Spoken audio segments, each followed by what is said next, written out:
As many of you will be aware, I recently visited the hermitage of Jonghae-sa on the Dokseong Mountain of South Korea.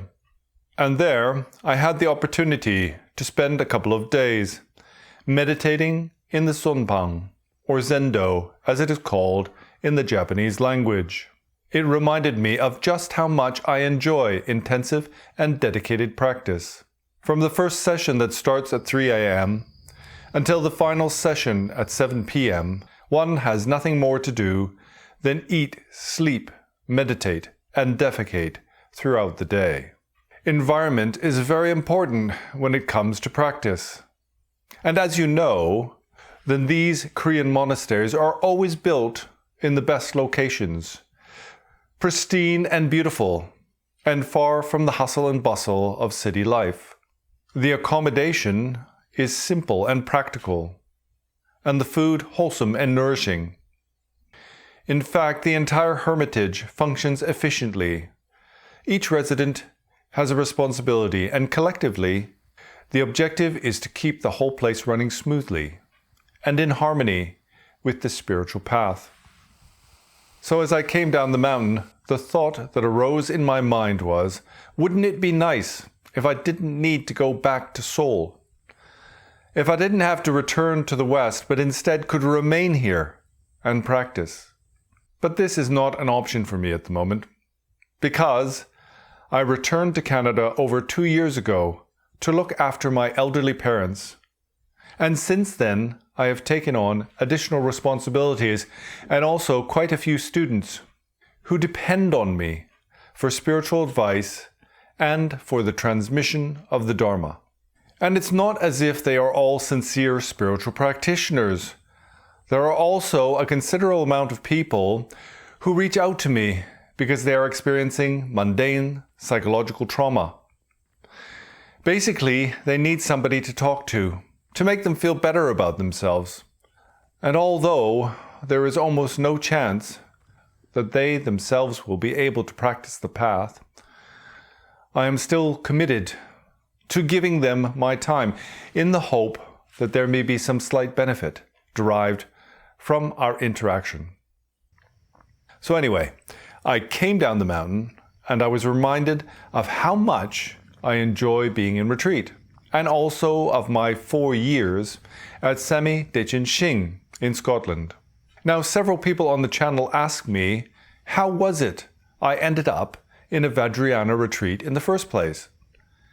And how did I become a monk? So now I think I will share this story with you. And if you'd rather not hear me talk about myself, then you may wish to skip this video. Or turn off the sound and just look at the images from Korea instead. Like most Westerners who develop an interest in Buddhism, because I didn't come from a Buddhist family and had little prior exposure to the Buddha Dharma, consequently I had insufficient grounds for making an informed decision about my future spiritual path. What I can say for certain is that I had a strong connection with Buddhism from quite a young age. These teachings resonate with my natural way of thinking, and the solutions that the Buddha gave to address the fundamental paradoxes of existence always rang true to my ears. When I was about 10 or 11 years old, one of the parents organized an after-school yoga class. And even though I didn't know what yoga was, for some reason I thought I'd really like to sign up. All my friends laughed at me. They said, yoga is for girls. And when I showed up, lo and behold, I was the only boy there. I found the yoga postures difficult, near impossible, and extremely painful. And everybody in the room was better than me. But then at the end of the class, the teacher lit a candle and introduced us to something that she called meditation. In my mind, this thought arose, this is it. This is what I came for.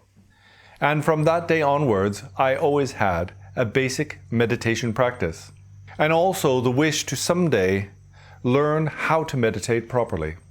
So at some point, I made the decision to practice the Dharma, but I didn't know much about its various different iterations. And even though I was attracted to the aesthetic simplicity of the Zen tradition, and had a deep appreciation for the commitment to discipline found in the Theravada, what inspired me the most was the metaphysical view of the Vajrayana, or Tibetan Buddhism. And this is because, since as long as I can remember, I have been perplexed by the question of the meaning of life and the ultimate truth. As I mentioned on previous occasions, when I was growing up, I had little or no opportunity to encounter the Buddhist teachings in my hometown of Edmonton, Alberta. When I was 18 years old, I moved to London, England, one of the premier hubs of Buddhism in the West. But at that time, I suffered from a common spiritual ailment that afflicts the majority of Western practitioners. That is, the deluded belief that one can, on one's own, from merely reading a few books, come to understand the profound truth of reality, the ultimate meaning. Later in life, and perhaps this is due to maturity, I came to understand that this is an incredibly arrogant and naive belief. As if somehow one can do better than all the sages of the past who possessed such a staggering level of learning and wisdom, yet still had to tirelessly exert themselves to unravel the hidden truth of the universe and the meaning of life. This very point was made recently by Vlad Vexler, albeit in a different context. And the way he put it was, we feel that we do not need to study these stuffy old philosophers, such as Kant or Aristotle, but rather we can figure it out for ourselves. But because of the strong influence that these very same philosophers have had on our Western culture, in the end we merely end up parroting a less refined and inferior version of Kant and Aristotle. And this is precisely what we do on the spiritual path. We think that we can figure it out for ourselves. And what we do is we merely regurgitate partially understood ideas that we have heard repeated by others. So our Dharma becomes a second-rate Buddhism, or a second-rate Advaita Vedanta, for example. So, to cut a long story short, even though I had had for a long time an interest in the spiritual path, lacking the conducive conditions for study and practice, I wasted a lot of time, metaphorically, going around in circles and not getting anywhere. After a difficult breakup with my second wife, I suddenly found that I had some space in my life for spiritual practice, and also to shed some of my bad habits and generally clean up my life. My girlfriend at the time knew I had an interest in yoga, and so she encouraged me to take up yoga teacher training. I really appreciate practicing the 8 limbs of yoga, but my main interest has always been meditation. And I found that the instructions on meditation available in the Western yoga tradition are rather limited. After doing a bit of research on my own, I came to the conclusion that the most comprehensive set of meditation instructions exists within the Tibetan Buddhist tradition, and particularly within the instructions on Lakthong, or Vipassana, as it is known in the Sanskrit language. But what you need to understand is that what we call Lakthong, or insight in Tibetan Buddhism, is very different from what most people relate to when they hear the term Vipassana. Eventually, I decided to follow the Karma Kagyu school of Tibetan Buddhism, whose principal practice is the Lakthong tradition of Mahamudra. Now, this might sound a bit strange, especially coming from someone who seemingly constantly criticizes those who rely solely on blind faith. But the fact of the matter is that natural disposition and karmic imprinting is extremely important on your spiritual journey. So basically, if you had a strong connection with a specific teacher or lineage in a previous lifetime, then this connection will follow you from lifetime to lifetime and will shape the kind of spiritual practitioner you are in the future. And for me, this is the case when it comes to the Karma Kamsang, or Karma Kagyu lineage. I must have had some past life connection with the Karmapa's teachings. So I'll tell you a strange story. When I was a young musician touring up and down the country, whenever I passed the exit for a small town called Lockerbie, I would always have a strong compulsion to follow that road. Little did I know at the time, But Lockerbie is the exit for the monastery of Samiling, the first Tibetan monastery in the West, established by Choji Akong Rinpoche and Chogyam Trungpa way back in the 60s, and the place where I did my first 4-year retreat. So here's the thing.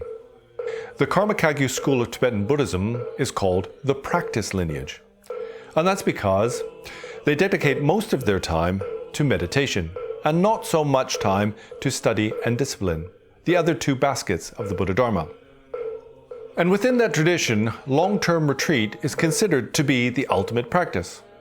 And so naturally, anybody who is a follower of this tradition aspires to undertake a traditional long retreat. If not in this lifetime, then at least in future lifetimes. Well, the basic feeling I had was that I would not myself be able to undertake a long retreat, at least until the children were all grown up, and this would take at least a decade. And so what I did in the meantime was to make aspirations. Every morning at 5 a.m., I would get up to do my meditation, and I prayed sincerely to Tara and Mahakala that at some time the conducive conditions would come together so that I could do a long retreat. Now at some point, Samiling opened a new center in London. I went there and I had the opportunity to seek an audience with Akon Rinpoche. As per usual, Akon Rinpoche was multitasking. He was preparing a large pile of protection cords for the upcoming empowerment. I asked him for the usual mundane advice, but he was obviously completely disinterested in my worldly concerns. At this point, I remembered something my daughter had said to me earlier that year. And I think this was probably the real reason I wanted to see Rinpoche.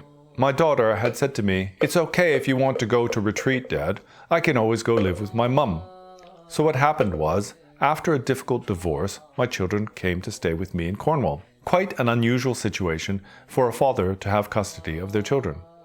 But my daughter always romanticized about being able to live with her mother. I don't think that she really had any interest in me going into retreat. I think what it was all about was that she wanted an excuse to go and stay with her mum. So anyway, when I repeated this to Akon Rinpoche, suddenly his eyes lit up. And he said, yes, you must go into retreat. You must go into retreat. You must join this retreat. The one that is starting in just a few months from now. Hearing Rinpoche say this made me completely ecstatic, and I was overwhelmed by a feeling of freedom and joy I had not experienced for many years. I felt as if I was floating on air, and that a huge burden had been lifted from my shoulders. The opportunity to join a 3-year retreat was everything I had wished for, and on top of that, having Rinpoche validate my heartfelt desire was a totally liberating experience. That afternoon, we traveled back to Cornwall on the train, and my wife could see how excited I was. But as soon as I explained what had happened in the audience with Akon Rinpoche, all the blood immediately drained from her face, and her expression of joyful anticipation changed to a look of dread and fear. For her, that I should disappear for 3 years was completely out of the question, and not only that, she made it clear that she would not be happy with me doing a long retreat ever, even once the children had grown up. But who can blame her? She loved me, and she didn't want to lose me. Well, there is still a lot more to this story, but I think I will leave it at that for now, and save the rest for another video. I'd had such hopes in being able to deepen my practice through engaging in a long-term retreat. And although I had a busy worldly life and was not at that time in the position to do it, I had had hopes of sometime having the opportunity. Suddenly, it felt as if I would never get that chance, and that left me feeling a bit deflated and quite downhearted, to be honest. As you are most likely aware, eventually I was able to do long-term retreat. In fact, I spent a total of 12 years in retreat, both in Scotland and Nepal. But I will save that for another day. So until next time, then see you later.